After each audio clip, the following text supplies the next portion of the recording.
గారు జంగిరెడ్డిపల్లి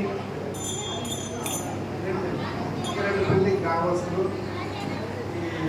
ఆంజనేయ స్వామి ప్రసన్న ఆంజనేయ స్వామి ఎంతో ప్రశాంతంగా అనిపించింది మాకు కూడా.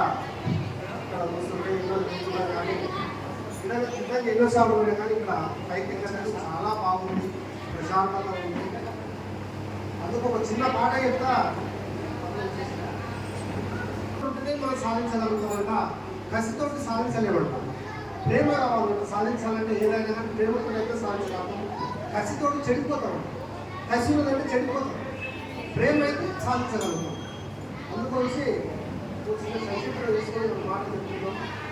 ఇలాంటి కార్యాలు అందుగా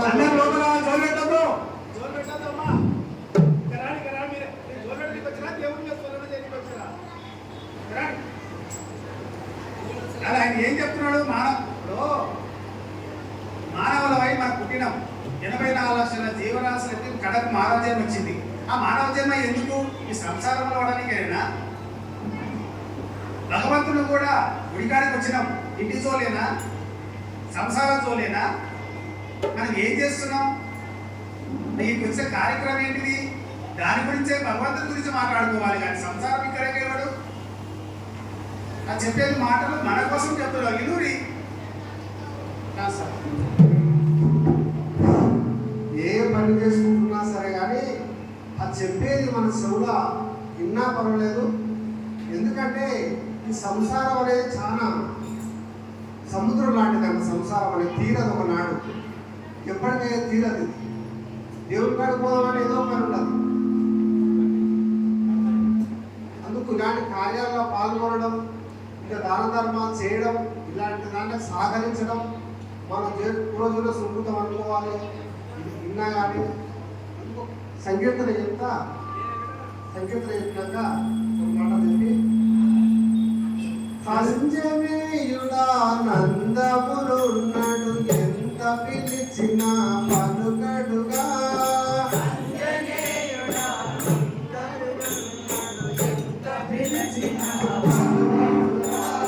సంజనేయుడా నందములున్నాడు ఎంత పిలిచినా పలుకడుగా.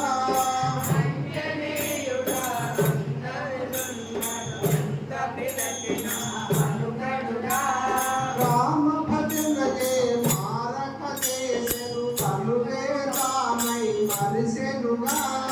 రామ భజనయే మారక చేసెను తనువే తానై మరిసెనుగా. రామ భజనయే మారక చేసెను తనువే తానై మరిసెనుగా. రామ భజనయే మారక చేసెను తనువే తానై మరిసెనుగా. సీతారాముల హృదయము లోపల శిరముగాను నివసించెనుగా. సీతారాముల హృదయము లోపల శిరముగాను నివసించెనుగా. అంజనీయుడా నందములున్నాడు ఎంత పిలిచినా పలుకడుగా.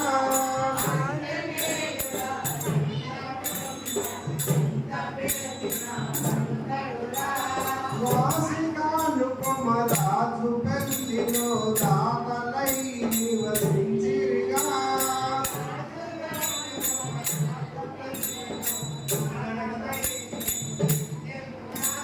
జై శ్రీరామ్, జై శ్రీరామ్. ఆటలు పెద్దగానే ఉంది. కాకపోతే ఎందుకంటే మనకు గణితం కాబట్టి నడుగుడు చదువుకోవాలి, తెలియాలని చెప్పినాం. ఇక్కడ వచ్చిన భక్తులు లోపలికి వస్తే బాగుంటుంది. ఎన్ని పూజలు పురస్కారాలు చేసినా, ఎన్ని తీర్థయాత్రలు అయినా ఆ జ్ఞానం లేకపోతే అది ఉండదంట. సేవ గొప్పదని చెప్తున్నాడు. తిరుపతి వేస్తే కూడా ఏ ఫలితం ఉండదంట. అది ఒక మహానుభావునికి సేవ చేస్తే, ఒక సాధువుకు సేవ చేస్తే, ఒక మంచి భక్తునికి సేవ చేస్తే రెట్టింపు పుణ్యం కలుగుతుందంట. అందుకు ఇలా భక్తులు వచ్చిన హనుమాన్ చాలీస చేసిన 40 సార్లు ఆంజనేయుడి కంటే ఉన్నాడు, కూర్చొని వింటున్నాడు. ఎందుకంటే ఆ భగవంతునికి ఆయన నామం ఎవరైతే చేస్తుంటారో, ఎక్కడ జరుగుతుంటుందో ప్రశాంతంగా వచ్చి వింటుంటాడంట, ఆనందం పోతుంటాడంట. ఎందుకంటే మన ఇంట్లో పొంగుతుంటే మనకి ఎట్లా ఆనందం అనిపిస్తుంది, అప్పుడు పొంగుతుంటే అట్లా భగవంతుడు కూడా ఆనందం అనిపిస్తుంది. అందుకు జన్మ మానవ జన్మ ఎత్తినప్పుడు ఎక్కడ వస్తున్నాం మనకి ఏమొస్తుందా ఏమంటే ఇలా ఇల్లు కావాలని తాపత్రయపడుతున్నాం, ప్లాట్ కొనాలని తాపత్రయపడుతున్నాం, ఇల్లు కావాలని తాపత్రయపడుతున్నాం, మంచి పంట కావాలని ఎన్నో కోరికలు ఉంటాయి. కానీ ఇవన్నీ శాశ్వతమా? ఇవన్నీ ఎప్పటికునేటివా కాదు. ఇవన్నీ అశాశ్వతమైనవి. కొన్ని రోజులకు కొన్ని ఉంటుంటాయి, కొన్ని పోతుంటాయి. శాశ్వతమైనది ఎవడే? భగవంతుడు ఒక్కడే. ఎన్ని జన్మలకున్న జన్మాంతరం భగవంతుడు ఒక్కడే.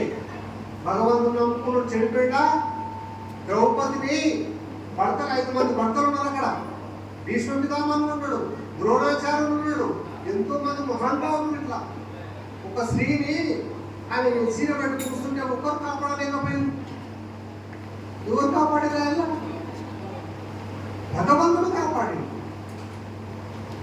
అందుకు మనమూడంగా ఆయన మానవావతారం ఎత్తిండు, కానీ ఆయన నిజ రూపం చూపించినప్పుడు ఆయన చెప్పిండు, ఈ కలియుగంలో మానవావతారం ఎత్తిన కానీ భగవంతుడు రాని తీసుకుంటాడు. అందుకోసానికి ఈ సంపాదించి కూడబెట్టడం కన్నా ఇలాంటి కార్యాలకు నిర్వహించడం, ఇలాంటి దాన ధర్మాలు చేయడం. మనకు ఒక బ్యాంకులో బ్యాంక్ వెళ్ళిపోతాం, బ్యాంకులో పోతే క్యాష్ ఎంత డబ్బు ఉంటుంది. మరి కొన్ని డబ్బులు ఏమైనా వాడు ఇస్తాడా? నీకు అకౌంట్ ఉందంటాడు. ఫస్ట్ అకౌంట్ లేదు, డబ్బులు ఇస్తున్నా దగ్గర అని. అందుకు మనం అకౌంట్ అంటే ఏంటంటే పుణ్యం అనేది అకౌంట్ అన్నట్టు. ఇలాంటి కార్యాలు తిరగడమే అకౌంట్. ఆ అకౌంట్ సంపాదించుకొని ఇలాంటి పుణ్యకార్యాలు తిరగడం ఎప్పుడు ఉంటుందో ఎప్పుడు పోతుందో తెలుస్తలేదు జీవితం. అందుకు ఈ ఉన్నోళ్ళు దైవ సంకల్పంతో ఇలాంటి కార్యాల్లో పాల్గొనడం, సంసారం తీరాలనుకుంటా మనం తప్పకుండా తీరుతుంది. నువ్వు భగవంతునికి ఎప్పుడైతే ఎగదైతుందో కూడా సంసారం దూరం వెళ్ళిపోతుంటుంది. వాడు ఏం చేస్తాడంటే ఒక వ్యాపారం ఉంటుంది, వ్యాపారం కావాలో పెట్టకుండా ఇంకో వ్యాపారం కావాలంటాడు. వీడే దాన్ని ప్రోత్సహించుకుంటాడు తప్ప విడిపించుకునే ప్రయత్నం చేయడు. అలాంటిది ఆశ మనది గొప్పది. అందుకు ఆశ దురాశ అన్నట్టు ఉన్నదాంట్లో సార్ భగవంతుడు వచ్చింది చాలనుకొని దాంట్లో ఉండుకుంటూ ఆ సంసారంలో పక్క నెట్టుకుంటూ ఇలాంటి కార్యాల్లో పాల్గొనడం, తిరగడం. అందరూ స్వామి సేవ చేస్తున్నాడు. నందాచారి, నందాచారి వివేక పేరుడంగా, మంచి వివేకం పేరుడంగా లాంటి పెద్దలు పెట్టారు. పేరుడంగా ఏదో చిట్టి పుట్టి ఇంట్లో పెట్టుకుంటున్నారు. పార్వతి, పద్మ, పేరు సరస్వతి, ఎన్ని పేర్లు ఫేవరెట్ పెట్టేయాలి. సరస్వతి ఒకసారి పిలిస్తే అమ్మ వాడు దాంట్లో ప్రాబ్లం ఎక్కడు కొడుకు పేరు నారాయణ అని పెట్టుకున్నాడట. ఎన్నో పాపాలు చేసేసి లాస్ట్ వస్తుంటే అని కదా గుర్తుంటే ఏదో చెప్పమని మర్చిపోయినట్ట. అదే అన్న పైసలు ఓ నారాయణ అన్నాడట అని చచ్చిపోయినట్ట. వాడు పుణ్యలోకాలకు వెళ్ళిపోయినాడు నారాయణ అన్నందుకి. అందుకు ఇలాంటి పేర్లు పెట్టుకోవడం మంచిది. మన సిద్ధనుకోవడము ఇలాంటి పేర్లు పెట్టుకోవాలి. నిరంతరం భగవంతుని ధ్యానం చేసుకుంటూ ధరించుకోవాలి. సమరాయణ సేవ చేయాలి. సాధనంత వరకు చేసుకుంటూ దాని కార్యాలు పాల్గొనడం మనకు పూర్వజన సుకృతం అనుకోవాలి. ఎందుకంటే మా కూడా నేను ఇద్దరే ఎవరు కూడా ఇదే వస్తామని కానీ చూడలేదు. ఇంత బ్రహ్మాండంగా ఉందని కూడా నాకు తెలియదు. నేను చూసిన కాబట్టి చాలా మంచిగా అనిపించింది. ఇలాంటి కార్యాలు పాల్గొని మనం ఎన్నో తెలుసుకోవాలి. తెలుసుకొని మన జీవితాన్ని సాధన చేసుకోవాలి. ఎందుకంటే ఈ జన్మ అశాశ్వతమైంది. శాశ్వతమైంది ఏది లేదు ప్రపంచంలో. భగవంతుడు ఒకటే శాశ్వతం. అంటే శాశ్వతంగా మనం వదిలేసుకున్నాం అంటే అట్లేం కాదు. మన కర్మల అనుసారం చేయాలి. కర్మలు చేసుకుంటూ సంసారాన్ని చేసుకుంటూ దీన్ని చేసుకుంటూ పోవాలి. ఇక్కడ ఆమంగల్ పట్టణంలో దేవేంద్ర అనే ఒక దేవేంద్ర కూర్చుండే. ఆయన సంవత్సరం చేసిండు, 12 నెలలు చేసిండు. 20 నెలల హనుమాన్ చాలీస మేము వచ్చినాం. మంచి ఆయన ఉన్నది అభివృద్ధి చేసిన భగవంతుడు అనుకున్నాం. మనకు భగవంతుడు అనుకున్నాం ఉంటే ఏదైనా చేయగలుగుతాం, ఎక్కడైనా పోతాం. సంపదలతో అవసరం లేదు. పెద్దలు చెప్తారు కోట్లు కాళ్ళు లేవని బాధపడక కాళ్ళు సంతోషపడాలి. కోట్లు లేవని బాధపడక కూడుకున్నదని సంతోషపడాలంట. మనం పెద్దవాళ్ళు చూసి బాధపడకంట, చిన్నవాళ్ళు చూసి సంతోషపడాలంట. భగవంతుడా వారి తినడానికి తినక తిండికి ఉంది చాలు అని ఆలోచన చేయాలి. కానీ పెద్దవాళ్ళు చూస్తే టెన్షన్ వేసుకుంటారు. బాబట్ నాకు ఉంది కదా, మంత్ ఉంది కదా అనేది. అలాంటి ఈడ్చ గుణాలు లేకుంటూ మంచి మార్గాన్ని మనం అలవాటు చేసుకున్నట్టు, మన గుణాలు ఎట్లా అలవాటు చేసుకున్నట్ల అందుకని మంచి అలవాటు చేసుకొని మంచి మార్గాన్ని పోవాలి. మనం ఇలాంటి కార్యాలయాల్లో పాల్గొనడం ధన్యం. ఇలాంటి పుణ్య కార్యాలను మేము కూడా ఎంతో తిరుగుతుంటాం, చూస్తున్నాం, అనేది యాత్రలో దగ్గర. కానీ ఎన్ని తిరిగినా ఎన్ని చేసిన సేవ గొప్పది. అందరు సేవ చేస్తున్నా చాలా అనిపిస్తుంది. ఎందుకంటే మా కింద సుధారావు సార్ నా గురువు, వాళ్ళ కొడుకు కూడా లక్ష్యం ఉంది, ఆయన ఆశ్రమం ఎంతో ఉంటుంది. కానీ ఆయన ఇప్పుడు కూర్చుని క్లాసులు తీసుకుంటాడు, ఆ కుర్చీలు వేస్తుంటాడు. సేవ గొప్పది. దేవుడు చెప్పిండు మానవ సేవ మానవ సేవ అన్నట్టు సేవనే గొప్పది. మనం మన అహంకారం వదిలిపెట్టుకుంటేనే మనం ఈ దైవత్వం అనేది మనకు తగ్గదవుతుంది. ఇలాంటి సహకారం చేసుకుంటూ దాంట్లో పాల్గొనడం మనం మంచిగా అంతా అర్థం చేసుకోవాలని భగవంతుని అనుగ్రహం అందరికీ ఉండాలని కోరుకుంటూ జై శ్రీరామ్. శ్రీ అంతరింద్రకొండ ప్రసన్నాంజనేయ స్వామి.